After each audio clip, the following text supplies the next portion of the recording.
Reciban un cordial saludo, queridos integrantes del seminario Páginas de Estanislao Zuleta de la Escuela de Pensamiento Crítico Maestros de la Sospecha.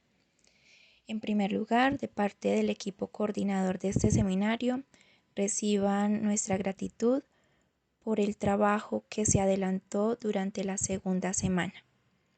En esta segunda lectura nos enfrentamos al capítulo primero del texto Arte y Filosofía, que lleva por nombre La doctrina de la demostración y la tragedia. En estas primeras páginas estuvimos leyendo, reflexionando sobre la organización social griega. En este capítulo empieza Zuleta a señalar tres de las características más importantes de la cultura de la Grecia antigua, que son la ciencia, la tragedia y la filosofía.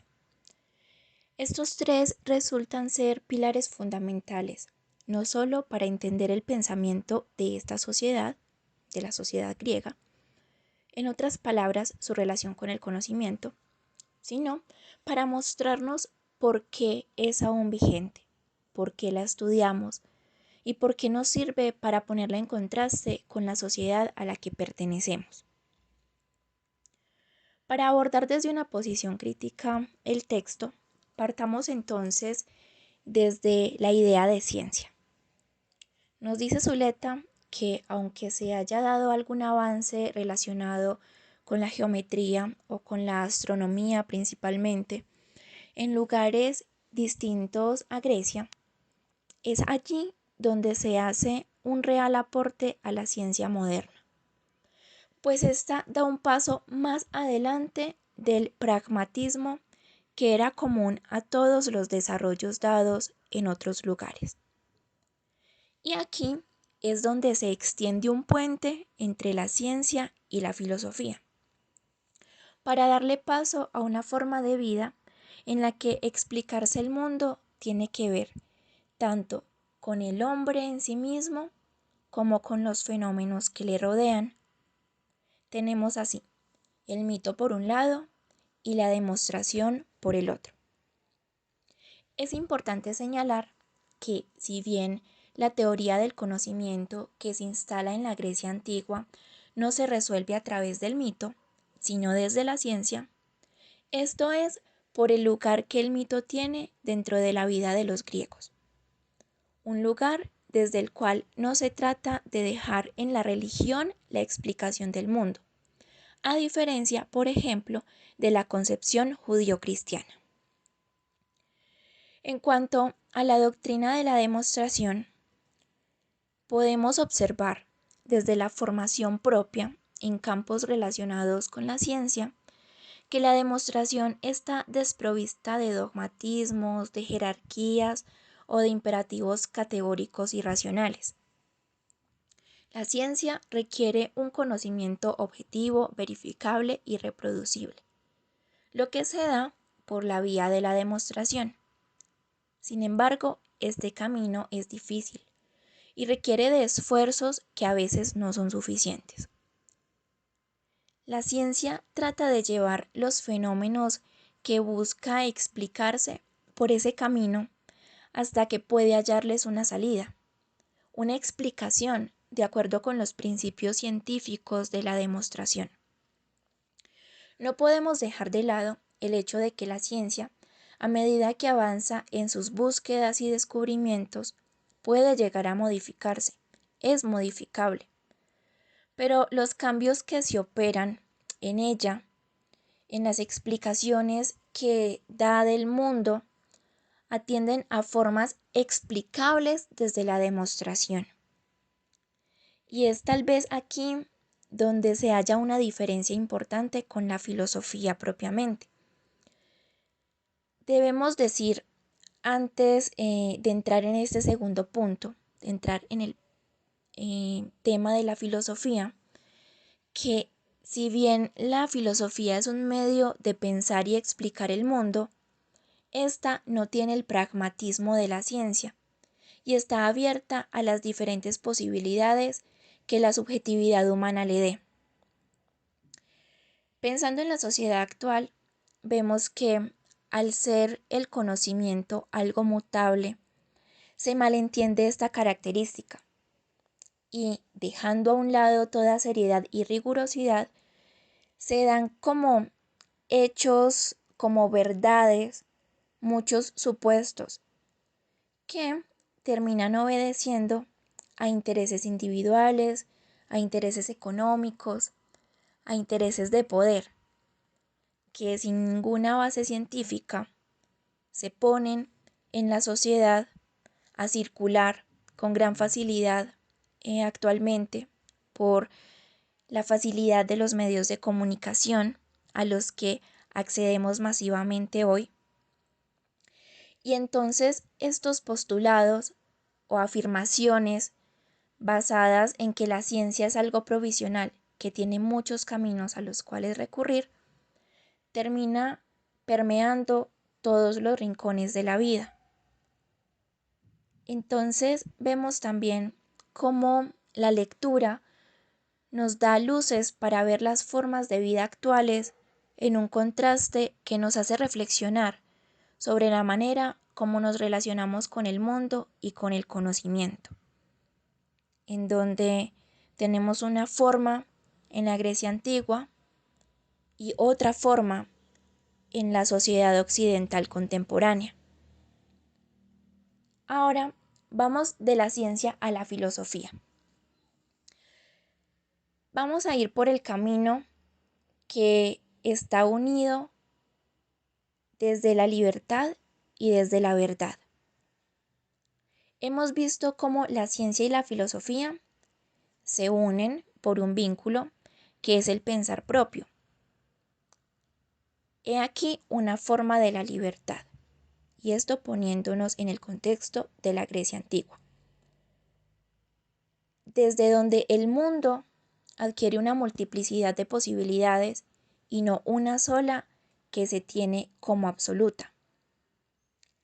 La filosofía como acto de explicación del ser y de sus relaciones con la vida, cuenta con la maravillosa ventaja de no estar atada por una creencia religiosa que impone su verdad como certeza. De ahí lo que se nos dice en el texto de que lo contrario a la verdad no es la mentira, sino la certeza, como pasa dentro de la doctrina judío-cristiana, en donde la certeza de un Dios que rige la vida y al cual se le debe obediencia reprime la condición humana, pues solo deja una puerta abierta, nublando así la posibilidad de las personas para hacer o para hacer eso a lo que realmente se sienten llamados. Es decir, el deseo no tiene cabida allí. Sin embargo, esos puntos de referencia absolutos que tiene la sociedad no eliminan la subjetividad ni las pasiones humanas, solo la reprimen. Es posible que de esas certezas es de donde derive la necesidad de eliminar al otro siempre que hay una diferencia, siempre que se piensa en unas formas de vida o de creencia alternativas. Esto es muy propio de la historia occidental y de nuestro contexto actual. Un contexto en el cual no existe realmente la libertad, porque desde la religión, en donde se tiene un Dios y una verdad absoluta, y desde las formas de poder y de dominación, no es posible que la libertad se dé. Si se tratara de una sociedad libre, como en el caso de la Grecia antigua, esta libertad llevaría al sujeto a reconocer la otredad, a aceptarla y a convivir con ella, en vez de pensar en eliminarla. En cuanto a la represión, los griegos contaron con la fortuna de una religión con una multiplicidad de dioses bastante similares a los hombres. No estaban hechos para ser perfectos y juzgar, sino que entraban en la vida del hombre como una justificación de éste para sus actos, como una forma de disculparse, en vez de cargar con culpas. Vemos en los dioses griegos pasiones, errores, vemos en ellos la capacidad de desear y de actuar muchas veces en consonancia con su deseo. En ese sentido, podríamos pensar en el mito judío-cristiano, cuando se nos dice que Dios hizo al hombre a su imagen y semejanza. Pues esto en realidad parece ser más de los dioses de la tradición griega que de los dioses judío-cristianos, del Dios, perdón, judío-cristiano. Puesto que en los primeros realmente se puede evidenciar que hay mucha similitud entre el hombre y los dioses, mientras que en el mito judío-cristiano, Dios es muy diferente del hombre. Nosotros, al estar permeados por esa creencia judío-cristiana, a pesar de tratar muchas veces de manifestar los principios que realmente queremos que rijan nuestra vida, no dejamos de sentirnos culpables por esto, pues la obediencia está de por medio como el valor moral más relevante de nuestra cultura. Una obediencia que no es fácil de superar cuando está tan arraigada en nuestra concepción de la vida. Entonces, parece que una religión de la verdad absoluta solo ofrece a las personas la posibilidad de arrastrar con unos valores que desdibujan la condición humana e impiden la elaboración de un pensamiento propio.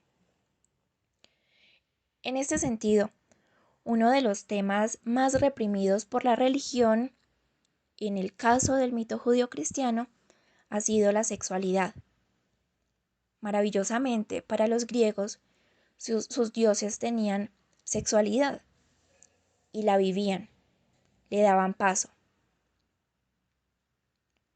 Ahora vamos a concatenar todo esto con la tragedia, desde este punto en el que se tiene una forma de vida en donde el sujeto se permite el desarrollo de su ser, se permite un pensamiento propio, se permite vivir su sexualidad sin sentirse culpable por un Dios que lo va a juzgar, porque ese Dios también desea y también vive y también siente y ríe, como se nos dice en el texto. Entonces, teniendo todo eso, hay también una contraparte, que es la tragedia. La forma de vida de los griegos permitió su desarrollo, permitió el desarrollo de la tragedia. Una vida trágica es la materia perfecta para la creación de la tragedia. No pudo haber tragedia sin que fuera esa la forma de la vida de los griegos. Vivir en la angustia de una vida de múltiples posibilidades, que es finita y en la que no existe el amparo de un Dios, ese fue el combustible para el pensamiento libre, para la adopción de diferentes ideas, incluso contrapuestas, dentro de una misma sociedad. Pero a cambio de esto, el verse enfrentado de tal manera a la vida hizo de los griegos unos sujetos empujados hacia la tragedia. Es importante establecer una diferencia entre la tragedia, como se conoce popularmente, y la tragedia en el sentido griego. Como se nos dice en el texto, algo trágico no es triste o doloroso simplemente, no es la desgracia que acontece sobre alguno.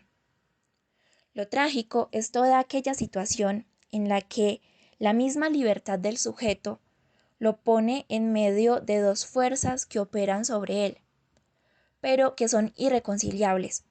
No puede haber síntesis entre esas fuerzas, de tal manera que el sujeto debe ceder ante una de las dos y asumir las consecuencias de tal decisión. No existe la injusticia en la tragedia. Si existiera, no sería trágica. Las fuerzas que se oponen en conflicto son ambas verdades. Ninguna se puede tomar como certeza. Son verdades salidas de la libertad de pensamiento.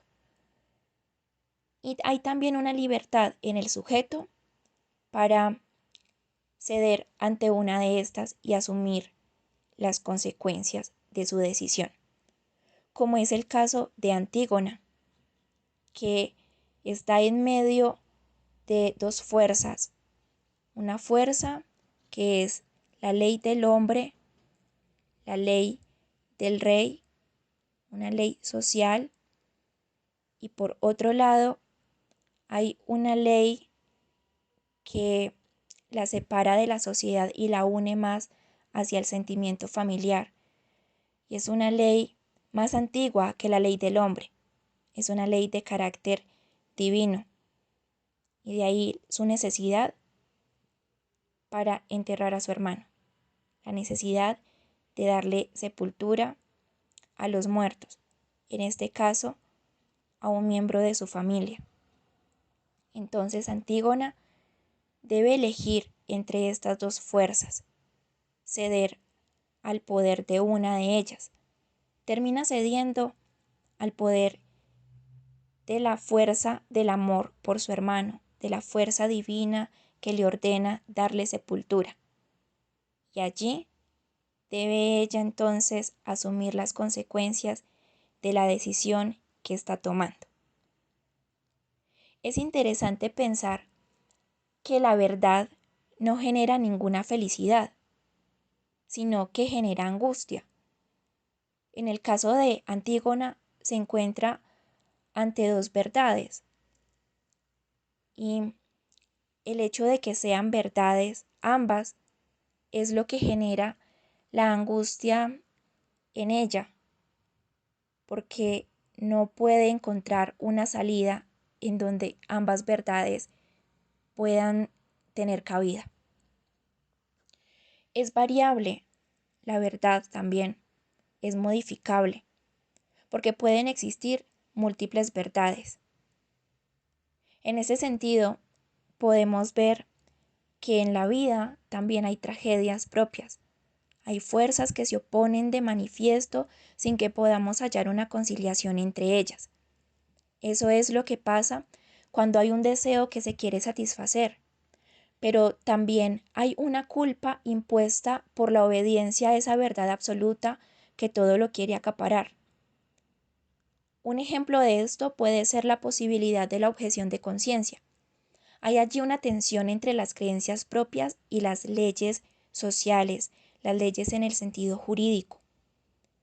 Aquí podría uno preguntarse, cuando la objeción de conciencia es una decisión que implica un tercero, como en el caso del aborto, ¿para quién es la experiencia trágica? ¿Para el que objeta o para ese que está pidiendo que se cumpla la norma, pero que se halla en medio de la ley jurídica y la ley divina que rige en la conciencia, en la moral de quien objeta? Es importante tener en cuenta que los griegos estaban en una búsqueda constante, y eso es lo que hacía que la verdad fuera modificable. Había una tensión constante en la vida. Los griegos hicieron un análisis del hombre en donde el hombre se ve como una unidad en cuanto a sus dos caras, lo apolíneo y lo dionisiaco, en donde hay una convivencia entre ambas y no la necesidad imperante del mito judio-cristiano de salvar a la una y matar a la otra como valor moral que rige este pensamiento. De nuevo, muchas gracias a los miembros del seminario Páginas de Estanislao Zuleta por la fructífera labor hecha hasta ahora.